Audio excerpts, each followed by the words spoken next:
Assalamualaikum warahmatullahi taala wabarakatuh. Alhamdulillah wassalatu wassalamu ala Rasulillah wa ala alihi wa sahbihi wa man walah, amma ba'. Alhamdulillah, syukur kepada Allah Subhanahu wa taala. Pada insya-Allah pada petang ini kita akan meneruskan kelas PDPR kita dengan mata pelajaran sirah. Jadi untuk petang ini Ustaz tertarik untuk mengulang kaji sikit tentang pelajaran sirah silibus tahun 4. Sebab kebanyakannya banyak yang sudah agak lupa dan banyak yang dah kurang untuk mengulang kaji pelajaran untuk yang ni lah, untuk darjah 4, darjah 3. Sepatutnya yang tu kamu kena ulang. Di antaranya tajuk yang paling banyak lah masuk tentang peperangan lah, iaitu tentang jenis-jenis jihad. Jadi insya-Allah Ustaz akan terangkan lah secara ringkasnya supaya dapat membantu kamu dalam ulang kaji ataupun dapat kamu ingat semula apa yang telah dipelajari dan Ustaz telah terang sebelum ni lah. Baik, insya-Allah kita tengok pada tajuk yang pertama, iaitu tentang jenis jihad. Tolong bagi perhatian, jenis jihad. Jihad terbagi kepada dua. Dua jenis jihad, iaitu jihadul asghar ataupun jihad kecil, dan jihadul akbar, iaitu jihad besar. Dua jenis jihad. Kita tengok apa dia jihadul asghar, iaitu berjuang untuk mempertahankan agama di medan perang, menegakkan kebenaran dan menentang kemungkaran. Jadi jihadul asghar ini, contoh yang paling mudah ialah peperangan yang Rasulullah buat dengan para sahabat yang menentang kafir Quraisy. Itulah disebut jihadul asghar. Yang disebut dalam ta'rif ialah berjuang untuk mempertahankan agama di medan perang. Pertahankan agama, pertahankan negara, pertahankan untuk hak kita sebagai orang Islam. Jadi itu adalah termasuk dalam jihadul asghar. Adapun jihadul akbar ialah berjuang untuk melawan hawa nafsu dalam diri sendiri, ataupun daripada hasutan, bisikan daripada syaitan, godaan daripada syaitan yang yang dia dah berjanji dengan Allah untuk menyesatkan manusia.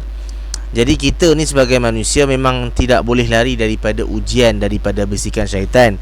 Tapi kalau kita berjaya melawan hawa nafsu, berjaya melawan godaan syaitan, maka kita termasuk dalam melakukan, iaitu salah satu daripada jihadul akbar, iaitu jihad yang paling besar. Jadi konsep jihad ni ada dua keadaan lah. Kalau tanya bahagian jihad ada dua, iaitu jihadul asghar dan jihadul akbar. Baik, kita tengok pula tuntutan jihad di negara, ataupun kelebihan ataupun hikmah jihad. Kita tengok dulu tuntutan jihad di negara kita ni apa dia. Salah satunya ialah menuntut ilmu. Menuntut ilmu juga termasuk dalam jihad. Yang kedua, mencari rezeki. Mencari rezeki, iaitu berusaha mencari rezeki. Yang ketiga, membasmi kemiskinan. Itu kalau kita berusaha untuk membasmi kemiskinan yang ada dekat negara kita ni, maka itu juga telah satu daripada tuntutan jihad. Jihadul apa? Jihadul asghar lah. Kemudian meningkatkan dan memajukan negara juga termasuk dalam jihadul asghar. Yang kelima ialah memartabatkan agama, memperjuangkan agama. Ini juga salah satu daripada jihad.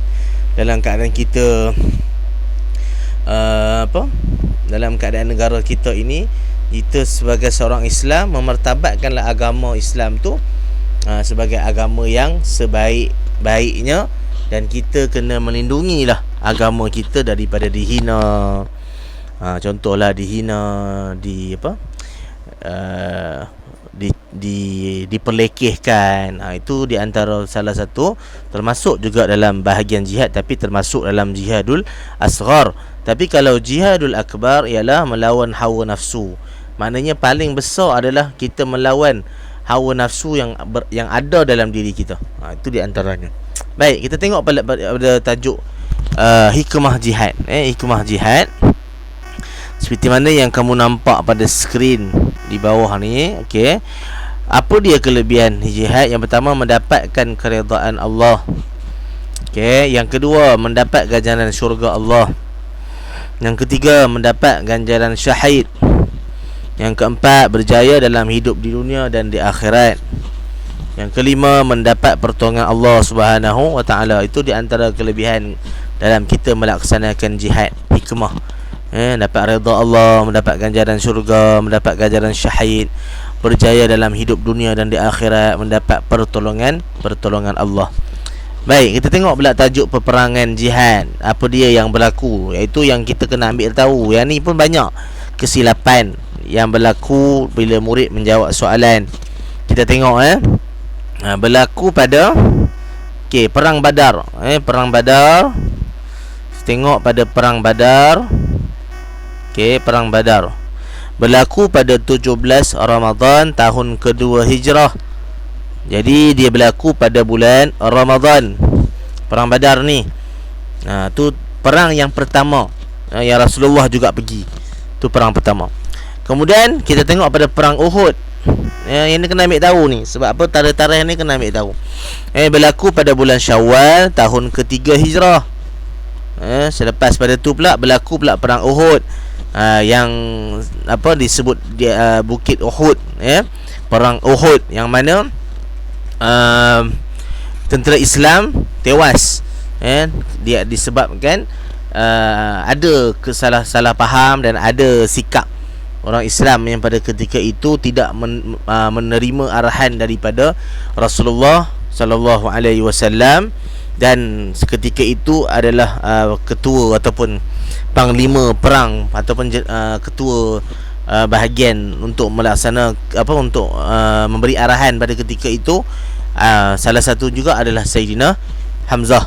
Jadi berlakulah kucak-kacir di situ, maka tentera Islam telah kalah pada perang Uhud. Kemudian perang Khandaq ataupun disebut juga perang Ahzab. Ini pun kamu kena ulang kaji juga. Sebab apa? Perang Khandaq, perang Uhud, perang Badar, ini di antara yang biasanya dalam soalan dia ada tanya. Biasanya apa? Tanya jumlah tentera, bila berlaku. Jadi itu yang kamu kena ulang.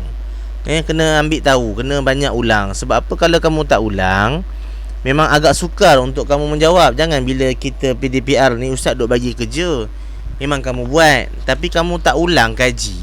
Bila ustaz raid salah, kamu tak ulang. Jadi kena ulang.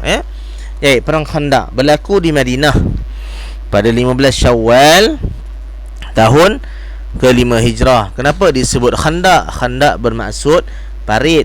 Kenapa parit? Dalam peperangan itu Salman Al-Farisi telah mencadangkan untuk menggali parit di sekeliling Madinah.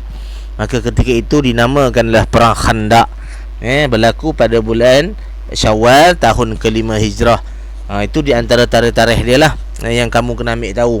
Jadi satu perang Badar berlaku pada Ramadan, perang Uhud pada bulan Syawal, perang Khandaq juga pada bulan Syawal, tapi tahunnya berbeza lah. Baik, tengok yang ke bawah tu pula. Yang di bawah tu pula bilangan tentera. Bilangan tentera ni pun penting juga. Ni. Bilangan tentera. Okey, semua tengok.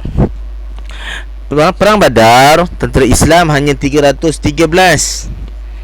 313 sahaja. Itu perang Badar.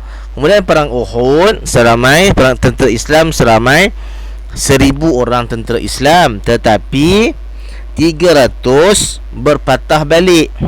Itu yang berlaku ke kucak-kacir dalam peperangan Uhud. Jadi itu yang kamu kena ambil perhatian, tarikh nombor-nombor, jumlah-jumlah. Sebab kalau itu pun kamu tak ingat, bila keluar soalan berkaitan tentang jumlah tentera, ada masalah untuk kamu menjawab. Okey. Kemudian perang Khandaq, tentera Islam seramai 3000 orang sahaja, dan dipimpin oleh Rasulullah sallallahu alaihi wasallam. Semua peperangan ini dipimpin ataupun diketuai oleh Rasulullah sallallahu alaihi wasallam. Jadi kena ambil tahu, kena ulang kaji balik sebab berlaku peperangan ni. Salah satunya apa, kenapa dibenarkan berlakunya peperangan? Kenapa? Untuk mempertahankan agama, untuk mempertahankan negara, untuk mempertahankan hak orang Islam itu sendiri. Maka Islam membenarkan peperangan bukan saja-saja, ada sebab dia. Kenapa? Ketika Islam dizalimi, ketika Islam itu telah dikhianati, jadi ketika itulah dibenarkan untuk berperang. Bukan saja-saja je Rasulullah nak pergi berperang. Bukan Islam mengajar ke arah keganasan, tidak. Tapi apabila Islam itu diancam, apabila Islam itu dikacau, diusik, maka ketika itu Islam membenarkan kita untuk menegakkan keadilan. Itu sebabnya. Jadi kena faham konsep kenapa Allah Taala datangkan bahagian jihad ini, dan kena faham apa dia yang dimaksudkan jihad. Ya. Baik. Tu di antara yang perlu kamu bagi perhatian pada soalan yang perlu dibuatlah untuk hari ini.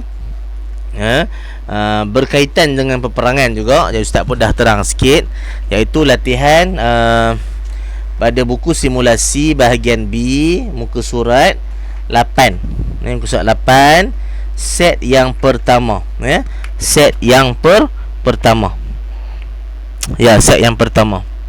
Okey, pada muka surat 8. Jadi tugasan kamu ialah untuk menjawab soalan muka surat 8, dan jawapannya pun ada yang banyak Ustaz terang lah. Contoh soalan pertama tu je lah, nyatakan dua nama orang yang mula-mula memeluk Islam pada peringkat awal dakwah. Siapa? Yang ni Ustaz dah ulang banyak kali lah setiap kali kelas. Dalam soalan pun banyak ulang kaji, kuis pun Ustaz ada tanya juga. Tapi kadang-kadang benda ni kena sentiasa ulang. Kalau kamu duk biar, tambah sirah. Sirah ni dia bergantung kepada fakta. Kalau kamu tak membaca, memang akan susah untuk menjawab. Jadi kena banyak membaca, ulang kaji. Buku nota ada, macam-macam ada kan. Jadi kena banyak ulang kaji. Baik. Dua nama orang yang mula-mula memeluk Islam pada peringkat awal dakwah Rasulullah. Kita ambil lah yang paling mudah, yang paling awal masuk Islam dari segi daripada kalangan wanita, Sayyidatina Khadijah. Dari kalangan lelaki, Sayyidina Abu Bakar As-Siddiq. Dari kalangan kanak-kanak adalah Sayyidina Ali bin Abi Talib.